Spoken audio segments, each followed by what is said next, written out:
안녕하세요. 사연을 부탁해입니다. 오늘의 사연을 소개하겠습니다. 새언니가 첫 인사를 하고 간 뒤 며칠이 지났는데요. 오빠가 부모님 눈치를 보며 말을 꺼냈습니다. 엄마 아버지 드릴 말씀이 있는데요. 무슨 말인데 그래? 저번에 제가 가은이네 집 얘기 잠깐 했었잖아요. 가은이네 집 얘기? 무슨 얘기? 엄마가 오빠를 빤히 바라보자 오빠가 엄마를 향해 어색한 미소를 지어 보였습니다. 저기 그러니까 가은이네 집 형편이 좋지 않다고 했잖아요. 그렇지. 그건 우리도 들어서 알고 있지. 그래서 말인데 가은이가 혼수를 많이 못 해올 것 같아요. 집안 형편이 다 다른 건데 그건 어쩔 수 없는 거지. 왜? 우리가 혼수를 많이 해오라고 할까봐 걱정돼서 그래? 아무래도 걱정이 안 될 수가 없잖아요. 혼수 해오라고 안 할 테니까 그건 니들이 알아서 해. 엄마 말에 오빠 표정이 일순간 밝아졌습니다. 그 뒤 상견례를 하고 오빠와 새언니는 결혼을 했습니다. 신혼집부터 신혼여행까지 오빠가 모은 돈과 부모님이 보태준 돈으로 했고 아빠가 사업을 하다 보니 축의금도 꽤 많이 들어왔지만 전부 오빠 부부에게 줬습니다.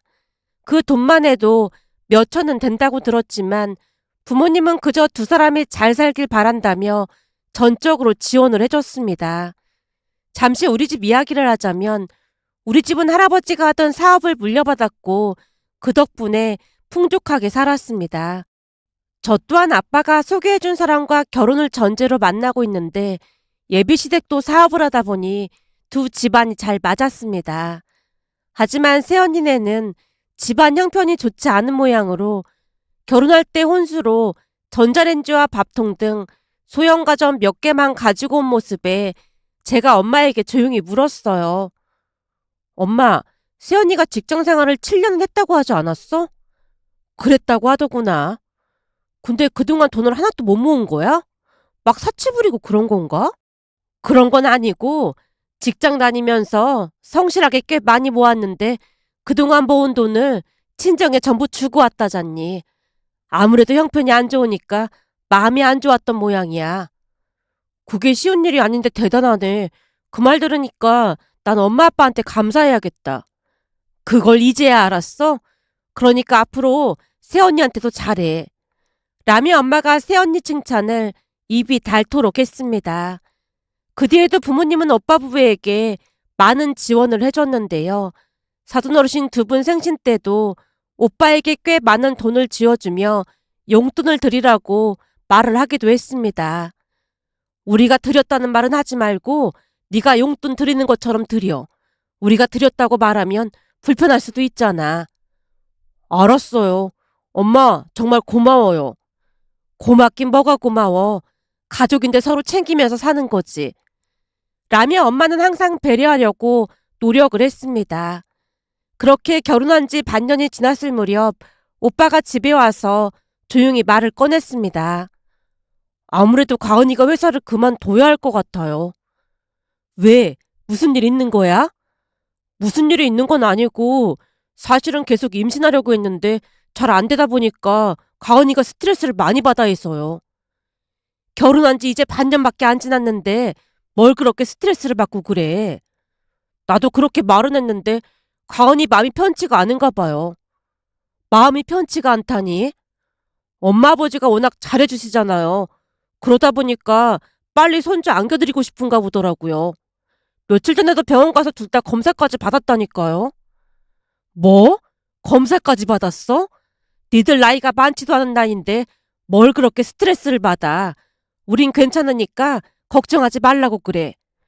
라며 엄마가 오빠를 몇 번이나 안심시켰습니다.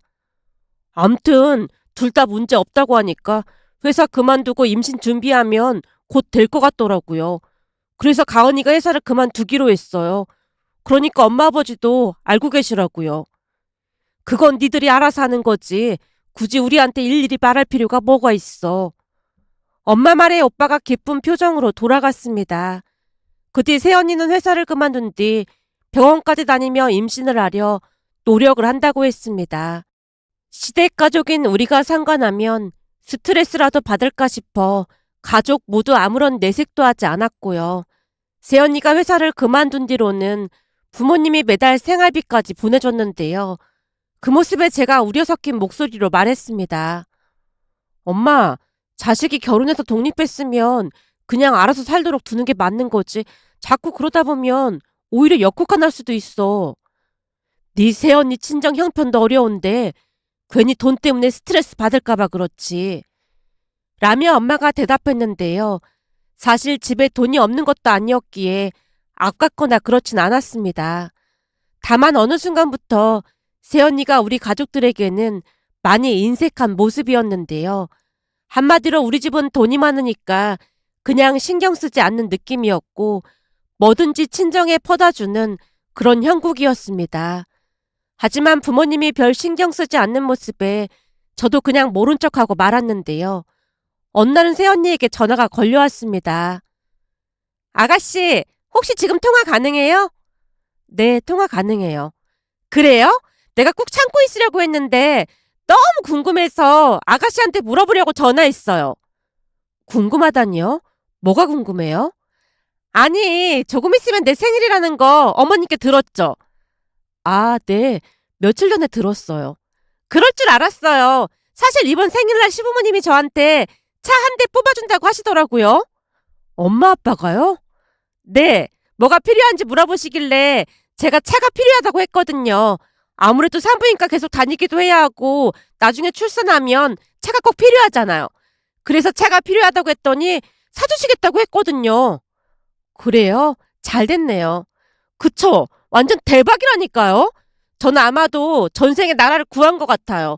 사실 살면서 내내 돈 때문에 쪼들리고 살았는데 요즘은 돈 걱정 없이 사니까 너무 좋은 거 있죠? 그 일랑 아가씨는 부모님 잘 만나서 계속 이렇게 살았을 텐데 한편으론 너무 부럽고 제 신세가 처량하기도 하네요. 새언니가 침울한 목소리로 말하는 모습에 말문이 막히고 말았는데요. 곧 새언니가 다시 말을 이어갔습니다. 아가씨, 그래서 말인데 내 생일날 시부모님이 저한테 차 사준다고 했잖아요.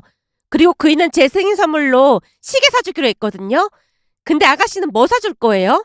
하나뿐인 새언니인데 좋은 걸로 선물해 줄 거죠? 네? 선물이요? 설마 아가씨는 제 선물 준비 안 한 거예요? 아직 준비 안 했는데 차츰 생각해 보려고 했어요. 그래요? 그럼 제가 갖고 싶은 거 말해도 돼요?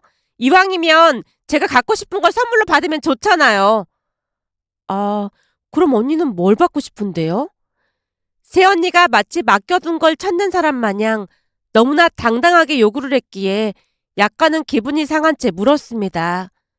얼마 전에 제 친구가 명품백을 샀다고 막 자랑해서 배가 아팠거든요. 그래서 말인데 저도 그 명품백 사주면 안 돼요? 아가씨가 백 사주면 사진 찍어서 SNS에 올릴 생각이거든요. 그럼 사람들이 얼마나 부러워하겠어요? 네? 명품백이요? 네, 내가 지금 사진 보낼 테니까 한번 봐주세요. 그럼 전 아가씨가 백 선물하는 걸로 알고 있을게요. 저기 언니, 제가 새언니를 불렀지만 이미 전화가 끊어져 있었습니다. 그렇게 새언니가 보낸 사진을 확인해 보다가 놀라서 입이 벌어졌어요. 이게 뭐야? 설마 나한테 이렇게 비싼 걸 선물해 달라는 거야? 제가 큰 소리로 중얼거리고 있었는데요.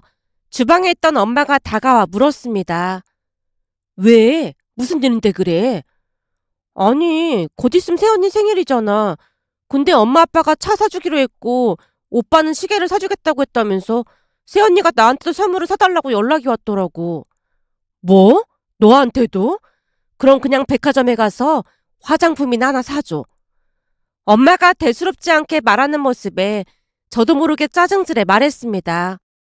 새언니가 나한테 받고 싶은 선물을 사진까지 보내왔다니까. 뭔 사진을 보내왔는데? 명품백 선물해달라고 사진까지 보내왔는데 백 하나에 몇백만 원짜리야. 엄마 아빠한테 차도 선물 받는다며. 근데 이건 좀 아니지 않아? 거기다 몇 달 전 내 생일 때는 케이크 하나에 10만 원짜리 백화점 상품권 한 장 줬잖아.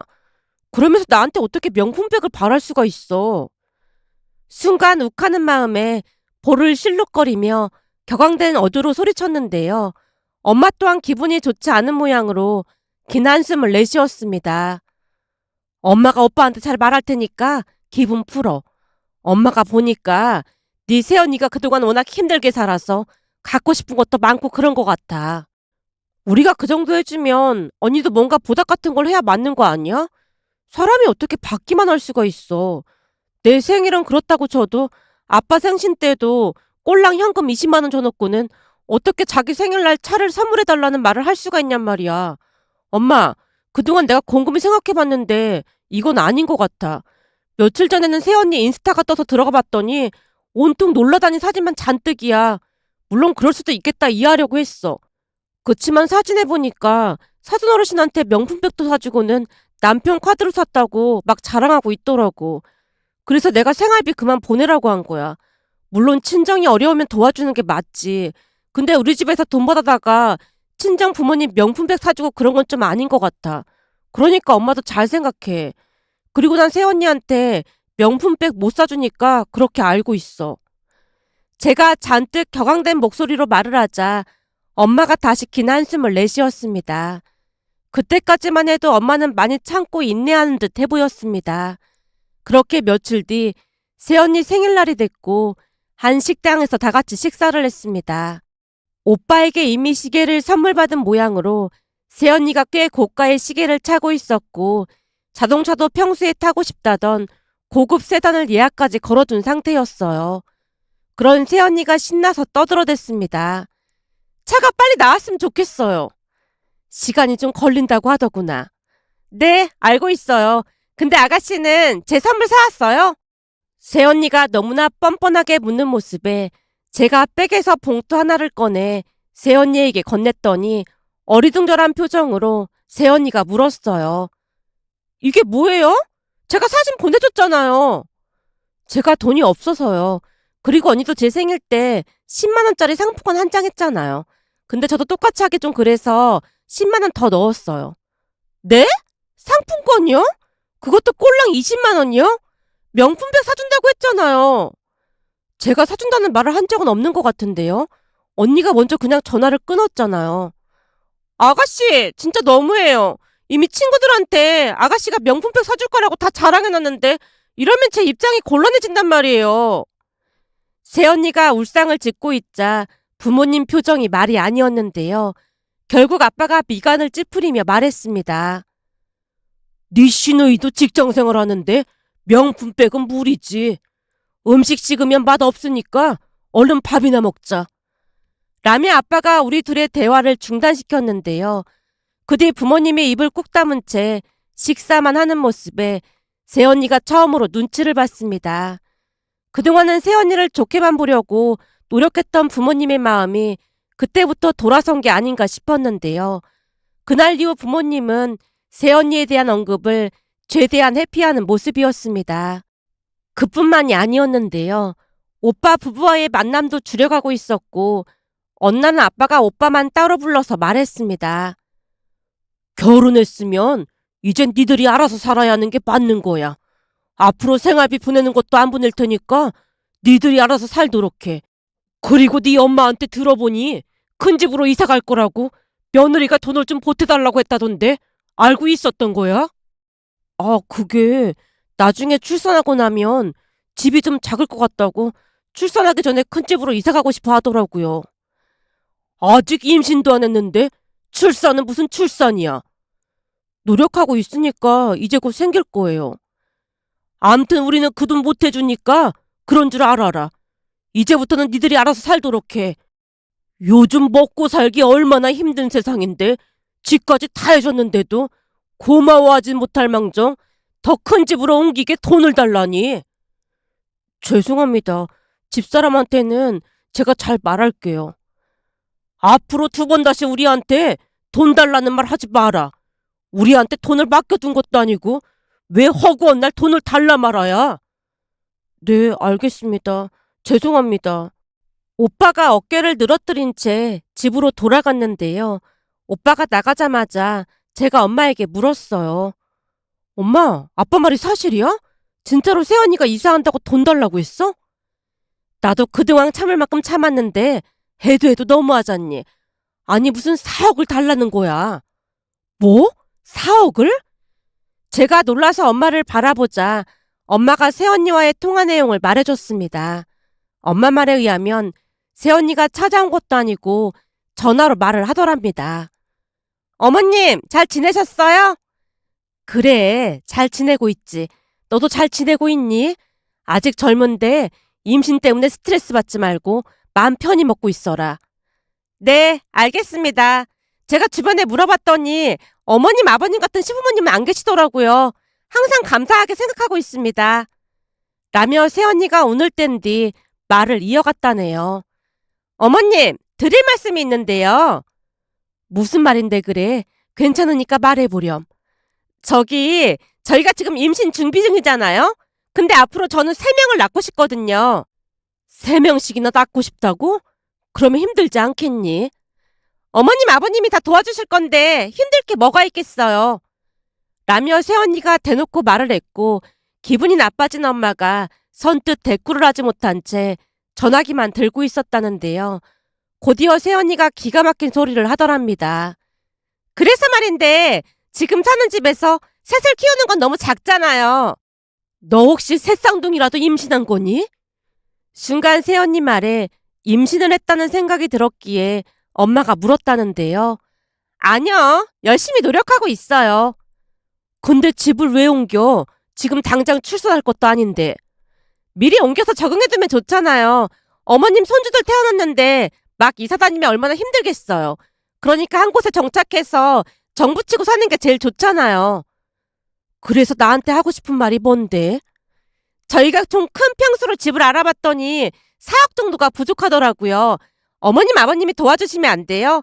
부동산에서 그러는데 거기가 위치도 좋아서 사두면 완전 대박 날 거라고 했거든요. 뭐? 4억? 너 지금 4억이라고 했니? 네, 4억이요. 너 혹시 4억이라는 돈이 얼마나 큰 돈인지 알고는 있는 거니? 네, 당연히 알고 있죠. 근데 어머님, 아버님은 돈이 많잖아요. 그깟 4억쯤은 아무것도 아닐 거 아니에요. 라는 말까지 했답니다. 엄마 말을 듣고 있는 내내 기가 막힐 수밖에 없었는데요. 뻔뻔해도 너무나 뻔뻔해 보였으니까요. 하지만 엄마가 딱 잘라서 거절을 하자 새언니가 기분 나쁘다는 듯이 전화를 끊었다네요. 아마도 그때부터 부모님 마음이 완전히 돌아선 듯해 보였고 부모님은 오빠 부부와 더욱 거리를 유지한 채 지냈습니다. 그런데 그 뒤 더욱 기가 막힌 일이 일어날 줄 누가 알았겠습니까? 어느 날 안사돈 어르신에게 전화가 걸려왔다네요. 사부인, 잘 지내셨죠? 네, 사부인도 잘 지내셨죠? 제가 할 말이 있어서 그러는데 잠시 시간 좀 내주시겠어요? 혹시 무슨 일 있는 건가요? 그런 건 아니고 사부인이랑 식사하면서 이런저런 얘기 좀 하고 싶어서요. 우리가 친하게 지내면 우리 딸이랑 정서방도 좋아할 것 같고요. 아, 네, 알겠습니다. 그럼 어디로 가면 될까요? 안사돈 어르신이 장소와 시간을 말해줬고 다음날 약속 장소로 나갔답니다. 사부인, 어서 오세요. 네, 사부인, 잘 지내셨죠? 뭔가 꺼림칙한 느낌이 들긴 했지만 엄마가 최대한 밝은 표정으로 인사를 했다는데 안사돈 어르신의 모습이 많이 달라져 있었다네요. 옷부터 신발까지 명품으로 휘감고 있었답니다. 거기다 테이블 위에 마치 자랑이라도 하듯 명품백을 올려둔 채 안사돈 어르신이 입을 뗐다네요. 저번에 우리 딸이랑 여기 와봤는데 맛이 괜찮아서 여기로 했습니다. 여기가 가격은 좀 비싼데 맛이 아주 기가 막히더라고요. 귀한 분 모시는 자리라 음식은 제가 알아서 제일 좋은 코스 요리로 시켰습니다. 아, 네. 라며 메뉴판을 보던 엄마가 흠칫 놀랐다는데요. 음식 가격이 생각보다 많이 비쌌다고 했으니까요. 그런데 음식이 나오자 식사를 하던 안사돈 어르신이 자랑하듯 말했다네요. 이래서 딸이 있어야 하는가 봅니다. 잘 키운 딸 하나 열 아들 안 부럽다니까요. 아들은 키워봐야 아무 소용도 없다니까요. 그것도 사람마다 다른 거 아니겠습니까? 요즘 우리는 딸이 쓰라고 준 카드로 아주 풍족하게 잘 살고 있습니다. 그때 상견례에선 저희가 얻어먹었으니까 오늘은 제가 밥 사겠습니다. 아, 가은이가 카드를 드렸나 봅니다. 그럼요. 우리 딸이 정서방 카드 줘서 아주 요긴하게 잘 쓰고 있습니다. 그동안 얻어먹기 바빴는데 요즘은 제가 밥도 사주고 선물도 사주고 돈 쓰는 재미가 아주 쏠쏠하다니까요. 안 사둔 어르신이 지갑에서 카드까지 보여주며 자랑을 하더랍니다. 그 모습에 기분이 상할 수밖에 없었다는데요. 오빠가 아빠 밑에서 일을 하고 있어서 월급을 많이 받긴 하지만 새언니가 안 사둔 어르신께 카드까지 드렸다는 말에 왠지 불쾌감마저 느껴지더랍니다. 하지만 내색하지 않고 식사를 했다는데요. 곧 안 사둔 어르신이 다시 말을 꺼냈다네요. 사부인, 사실은 제가 드릴 말씀이 있어서 이렇게 만나자고 했습니다. 네, 말씀하세요. 다른 게 아니라 우리 가은이가 이사 가고 싶다고 사부인한테 사억을 도와달라고 했다면서요? 아, 네, 그랬죠. 근데 딱 잘라서 거절하셨다고요. 그랬죠. 4억이 적은 돈 아니니까요. 안 사둔 어르신 입에서 4억이라는 돈 이야기가 나오자마자 엄마 표정이 굳어졌다는데요. 너무나 어이가 없어서 실소가 새어나오려고 했지만 꾹 참았다고 하네요. 사부인, 다른 것도 아니고 집 때문에 그런 건데 좀 도와주실 수도 있는 거 아니겠습니까? 우리 딸 말처럼 앞으로 손주 태어나면 집이 작긴 하잖아요. 아직 임신을 한 것도 아닌데 왜 자꾸 손주 이야기를 꺼내는지 알 수가 없네요. 그건 지금 노력을 하고 있으니까 곧 임신이 되지 않겠습니까? 설마 우리 딸이 임신 못해서 돈을 못 주신다는 겁니까? 사부인, 제가 언제 그런 말을 했다고 그러세요? 지금 사는 집도 우리가 사준 거고 결혼식부터 신혼여행까지 전부 우리가 다 해줬잖아요. 하물며 축의금도 아들 며느리한테 싹 다 줬는데 그 정도면 우리도 할 만큼 한 거 아니겠습니까? 그 부분은 우리도 감사하게 생각하고 있습니다. 다만 돈도 많은 분들이 아들 며느리한테 왜 그렇게 인색하게 구는 건지 이해가 안 돼서요. 우리는 돈이 있었음 자식들한테 아낌없이 해줬을 겁니다. 라며 안 사둔 어르신이 원망 섞인 목소리로 말을 하더랍니다. 그 말에 엄마가 다시 단호하게 말을 했다네요. 글쎄요. 우리가 아무리 여유가 있다고 해도 다 해줄 수는 없는 노릇 아니겠습니까? 거기다 사부인이랑 며느리 행동에 불쾌감을 감출 수가 없네요. 4억이 적은 돈도 아니고 어쩜 그렇게 아무렇지도 않게 말씀을 하시는 겁니까?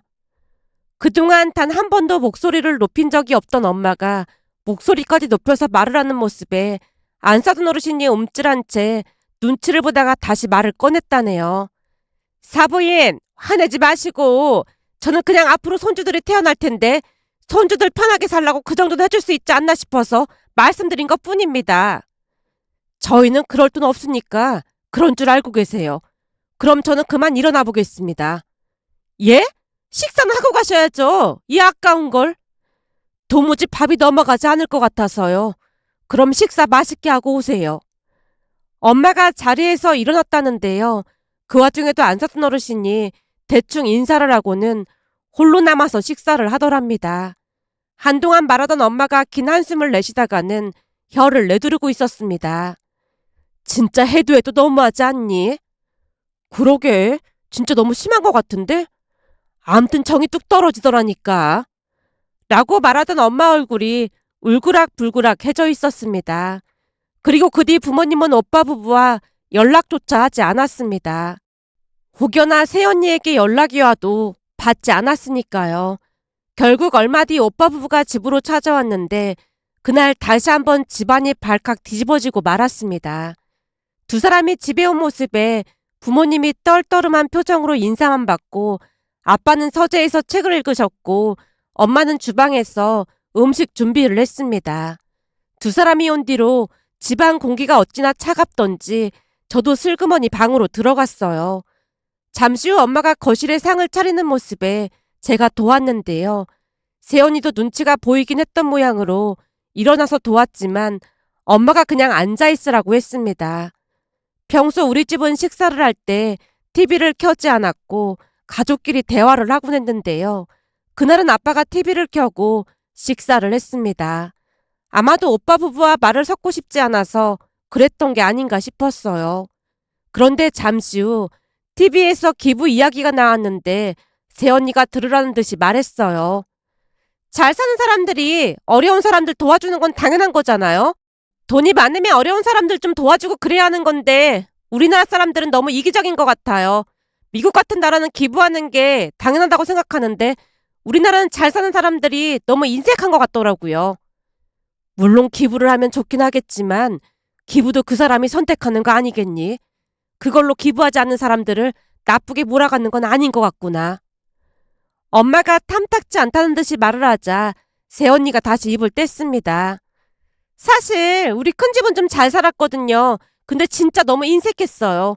우리 집은 못 살고 큰 집은 돈이 많다 보니까 아빠가 찾아가서 우리 남매 대학 등록금을 좀 달라고 했는데 큰아빠가 딱 잘라서 거절했다고 하더라고요. 돈이 없는 것도 아니고 돈이 있는데도 그러는 것 좀 아닌 것 같더라고요. 뭐가 아닌 것 같다는 거냐?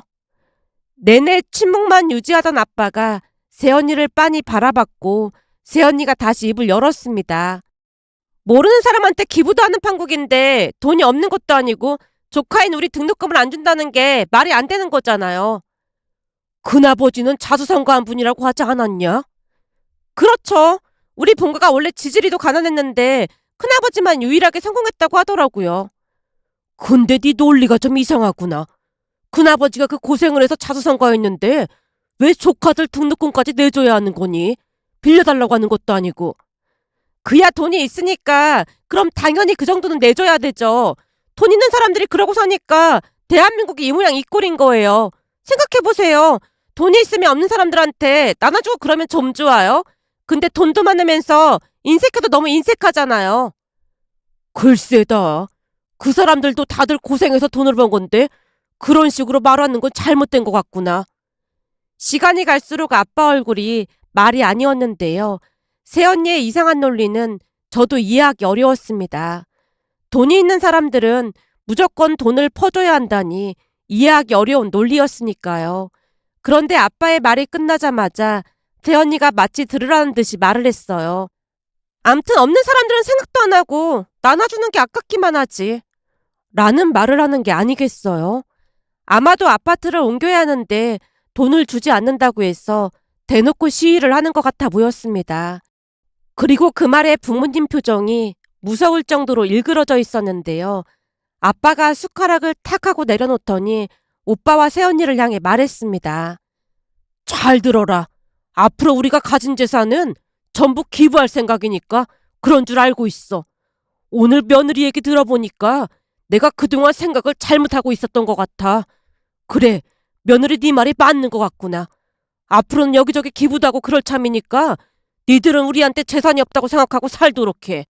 며느라, 오늘 아주 좋은 조언을 해줘서 고맙구나. 죽기 전에 싹 다 기부하고 가야겠구나. 아버님, 제 말 뜻은 그런 게 아니라 우리 친정이 많이 못 사는데 좀 도와줄 수도 있다는 말이잖아요. 그게 무슨 말이냐? 아빠가 새언니에게 묻자 새언니 입에서 충격적인 말이 터져 나왔습니다. 사실 지금 친정 부모님이 사시는 집이 전세인데 오래되고 너무 안 좋아서 우리가 큰 아파트로 이사가면 거기서 같이 살 생각이었어요. 돈도 많으신데 좀 도와주시면 좋잖아요. 새언니가 불만 가득한 목소리로 말을 했어요. 그 모습에 아빠가 다시 쓴소리를 했습니다. 그래도 그 정도면 먹고 살만 하신 거 아니겠니? 내가 듣자하니 우리 아들 카드도 드렸다며. 근데 우리가 왜 더 도와드려야 하는 거니? 우리는 앞으로 진짜 힘들게 사는 사람들 도와줄 참이니까 그런 줄 알고 있어. 그리고 니들 보기 불편하니까 앞으로 연락도 없이 이렇게 찾아오지 마라. 라며 아빠가 자리에서 일어나 서재로 들어갔습니다. 그 뒤 엄마도 안방으로 들어가 버리는 바람에 저도 가만히 자리에서 일어났는데요. 새언니가 짜증 섞인 목소리로 다시 말했습니다. 못 사는 사람한테 좀 나눠주는 게 그렇게 아까운가? 새언니 말이 끝나자마자 아빠가 오빠를 불렀고 집안이 떠내려가라 소리를 질렀습니다. 니들 얼굴 안 보고 살면 그만이니까 앞으로 이 집에 발도 들이지 마. 죄송합니다. 라며 오빠가 고개를 떨군 채 집을 나섰는데요. 오빠가 어찌나 한심해 보였는지 모른답니다. 그 뒤 우리는 오빠 부부와 연락을 끊고 살았습니다. 근데 한 달가량이 지났을 무렵 오빠가 짐을 싸서 본가로 들어왔어요. 그 모습에 엄마가 놀란 채 물었습니다. 뭐야, 웬 짐이야? 엄마, 저 이혼할 거예요. 이혼이라니? 그게 무슨 소리야? 내가 어디 가서 말도 못하고 창피해서 죽겠어요. 왜? 대체 무슨 일인데 그래? 그동안 임신한다고 병원 다니고 그랬다고 했잖아요. 나도 검사까지 받았고 말이죠. 그렇지. 근데 그게 왜? 그거 다 거짓말이었어요. 거짓말이라니? 그게 무슨 말이야? 어제 보니까 집에 임신 안 하려고 먹던 약이 있는 거예요. 그래서 내가 캐물었더니 병원 다니고 했던 것도 다 거짓말이고 임신을 핑계로 회사 그만두고 싶어서 그랬다고 하더라고요. 그럼 그래놓고 임신이 안 된다고 울고불고 그 난리를 쳤단 말이야? 그랬더라고요. 그러니 내가 어떻게 믿고 살 수가 있겠어요. 거기다 가면 갈수록 돈독이 오른 것처럼 그러는데 그동안 내가 받은 월급 대부분을 친정에 보냈더라고요. 그때 아버지한테 이상한 소리 하는 것도 다 이해하고 살려고 했는데 이제는 도저히 같이 못 살겠어요. 이미 신뢰가 무너졌는데 어떻게 살 수가 있겠어요. 라미 오빠가 부모님께 용서를 구했습니다. 그 모습에 부모님이 이혼을 말릴 거라고 생각했지만 아빠가 단호한 목소리로 물었어요. 진짜 이혼할 생각인 거냐? 네, 이혼할 생각이에요. 결혼 전에는 막 알뜰한 척하고 그랬는데 그것도 다 연기였던 것 같아요. 오빠 말에 부모님이 적극적으로 나서서 이혼을 권했습니다. 처음에는 새언니가 재산을 반으로 나눠 가져야 한다고 우겨댔지만 결혼한 지 얼마 되지도 않았고 그동안 새언니가 친정에 가져다 준 돈도 꽤 됐기에 오히려 오빠에게 돈을 지급해야 할지도 모른다는 말을 들었던 것인지 새언니가 찾아와서 부모님과 오빠에게 빌기도 했지만 들은 척도 하지 않고 내쫓아버렸습니다. 그 바람에 새언니가 출근하다시피 찾아왔는데요. 이미 정이 떨어질 대로 떨어진 오빠의 마음은 확고하기만 했습니다. 그 뒤 오빠와 새언니는 이혼을 했습니다.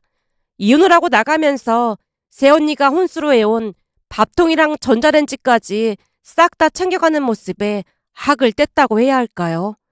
이혼을 한 뒤 오빠가 한동안 힘들어했지만 우리는 잘한 결정이라고 생각하고 있습니다. 그런데 이혼을 하고 1년쯤이 지난 어느 날 새언니가 다시 집에 찾아왔고 문을 열어주지 않자 계단에 숨어 있다가 퇴근해서 돌아오던 오빠를 붙들고 빌어댔어요. 내가 다 잘못했어. 우리 다시 재결합하자. 뭔 소리를 하는 거야? 이거 놔. 라미 오빠가 새언니 팔을 뿌리쳤고 순간 저와 눈이 마주쳤는데요. 그동안 고생을 얼마나 많이 한 것인지 볼이 쏙 들어간 채 얼굴이 말이 아니었습니다. 잠시 후 아빠가 경찰에 신고하겠다고 하자 새언니가 주랭랑을 치는 모습에 그동안 일들이 꿈인지 생시인지 분간이 안 될 지경이었는데요. 만약 그때 순수한 마음으로 새언니를 도와주려던 부모님 마음을 헤아려줬다면 얼마나 좋았을까 하는 생각에 씁쓸한 마음이 들어 이렇게 글 남겨봅니다. 오늘의 사연은 여기까지였습니다. 즐겁게 보셨다면 구독, 좋아요 부탁드립니다. 고맙습니다.